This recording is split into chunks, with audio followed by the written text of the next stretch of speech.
আজ ভেনেজুয়েলা, কাল কি দক্ষিণ এশিয়া।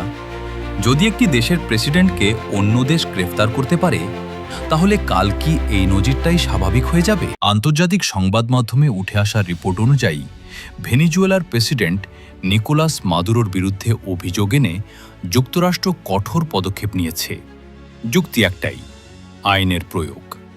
কিন্তু প্রশ্ন হলো, কোন আইনে, কার অনুমতিতে একটি সার্বভৌম দেশের ভিতরে ঢুকে রাষ্ট্রপ্রধানকে ধরার অধিকার কাদের?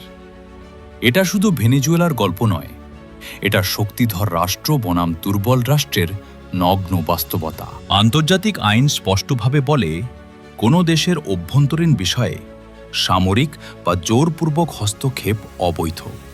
কিন্তু বাস্তবে দেখা যায়, যদি আপনি শক্তিশালী হন, আপনি ঢুকতে পারেন, গ্রেফতার করতে পারেন, এমনকি সিদ্ধান্ত চাপিয়ে দিতে পারেন। আর যদি দুর্বল হন, আপনার সার্বভৌমত্ব কাগজে সীমাবদ্ধ। ভেনেজুয়েলা আজ তারই উদাহরণ। ভারত জানে, আজ ভেনেজুয়েলা কাল এই একই যুক্তি ব্যবহার করে অন্য দেশকেও চাপে ফেলা যেতে পারে। এই কারণেই ভারতের অবস্থান স্পষ্ট: non interference, dialogue over force, respect for sovereignty. কারণ আজ যদি এই নজির মেনে নেওয়া হয়, কাল এশিয়ার যে কোনো দেশ এই চাপের শিকার হতে পারে। বাংলাদেশ ভারতের ঘনিষ্ঠ প্রতিবেশী, কিন্তু দক্ষিণ এশিয়ায় রাজনীতি শুধু বন্ধুত্বে চলে না, চলে শক্তির ভারসাম্যে।